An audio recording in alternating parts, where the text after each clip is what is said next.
नमस्कार, बहुत स्वागत है आपका। आप देख रहे हैं ग्रांड ज्योतिष सीक्रेट। मिथुन राशि वालों, राहु केतु का महापरिवर्तन हो रहा है। राहु मेष राशि में और केतु तुला राशि में 12 अप्रैल को प्रवेश करने जा रहे हैं। तो आप मिथुन वालों के जीवन पर इस महापरिवर्तन का क्या असर पड़ने वाला है, चलिए जानते हैं विस्तार से। तो देखिए, जो केतु हैं 12 अप्रैल 2022 को दोपहर 3:31 पर अपनी उच्च राशि से निकलकर तुला राशि में आएंगे। अब केतु की जो रफ्तार है ना, वो धीमा है और एक ग्रह एक राशि से दूसरी राशि में जाने में वो 18 महीने का समय लेते हैं। और वैदिक ज्योतिष में केतु को छाया ग्रह कहा गया है, जिनकी चाल हमेशा उल्टी रहती है, यानी वो वक्री चलते हैं पीछे की तरफ। अब वैदिक ज्योतिष के अनुसार केतु जो हैं वो व्यक्ति पर गहरा प्रभाव डालते हैं, और जिस व्यक्ति की कुंडली में केतु की स्थिति उत्तम होती है वह सुख, समृद्धि, ऐश्वर्यपूर्ण जीवन जीता है। समाज में नाम, सम्मान, रुतबा होता है। ऐसे लोग विपरीत और अशुभ केतु अगर आपका कुंडली में केतु विपरीत प्रभाव दे तो दिमाग में गलत कार्य करने का आइडिया या फिर वैराग्य की तरफ केतु ले जाता है। अब सब विशेषता है यहाँ पर केतु का, लेकिन केतु जो है ना, व्यक्ति को कुशलता भी देता है, न्याय की गहरी भावना देता है, मीठी वाणी भी केतु ही देता है, और यहाँ तक कि विनम्रता भी व्यक्ति को केतु देता है। संघर्ष और टकराव से बचने का जो चतुर रणनीति होती है वो केतु ही के कारण ही होता है। व्यक्ति के जीवन में संतुलन, अब तुला में आएंगे तो संतुलन भी देगा और सुखद और सुंदर तरीके से कार्य को करने का गुण भी देगा।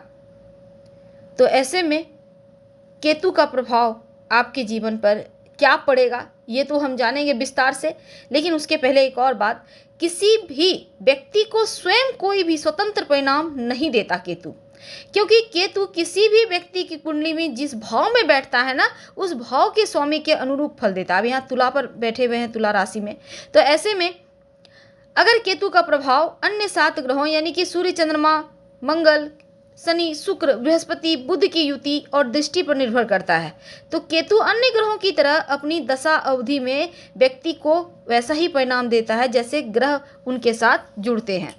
तो केतु जिस भी भाव में स्थित होता है उस भाव का निम्न फल देता है, और अलगाव का भी यह ग्रह माना जाता है। तो केतु कर्म प्रधान ग्रह है, अच्छे और बुरे दोनों ही प्रकार के कर्मों का प्रतिनिधित्व करता है। ऐसे में कर्म जीवन का अंतिम चरण केतु से प्रभावित होता है और शुरुआती चरण राहु का प्रभाव होता है।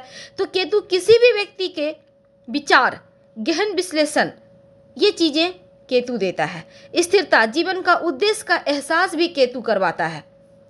और केतु के बारे में एक और चीज है कि केतु जो है ना, भ्रम भी देता है, आत्मज्ञान भी देता है, कभी कभी भटकाव भी देता है। तो ऐसे में जब वो 1.5 साल तुला में रहेंगे तब क्या होगा? तो 12 अप्रैल को केतु आपके 5वें भाव में गोचर करेंगे, और केतु की स्थिति आपके प्रेम जीवन में थोड़ा सा नकारात्मक असर डालेगा।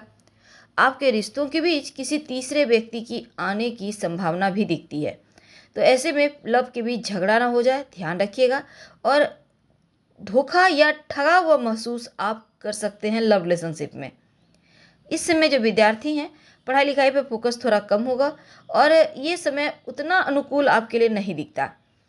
अगर आप किसी शोध कार्य से जुड़े हैं, पीएचडी वगैरह कर रहे हैं, तो आपके लिए ज्ञान प्राप्त करने की आदत बढ़िया है, चीज़ें बढ़िया होंगी, आपके समझ में आएगी।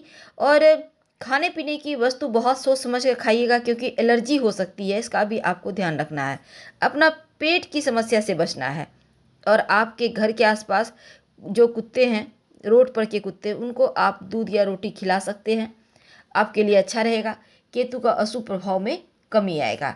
दूसरी तरफ जो मिथुन वाले हैं, देखिए सकारात्मक परिणाम भी आपको देगा, ऐसा नहीं कि सब कुछ गड़बड़ देगा, क्योंकि प्रतीकात्मक भाषाएं, विदेश संबंधी यात्राएं, संतान प्राप्ति, संतान को लेकर जो मुश्किलें थी वो समाप्त होना, नौकरी व्यापार के लिए आप कार्य करेंगे, यानी ये चीज़ें केतु आपको पॉजिटिव देगा।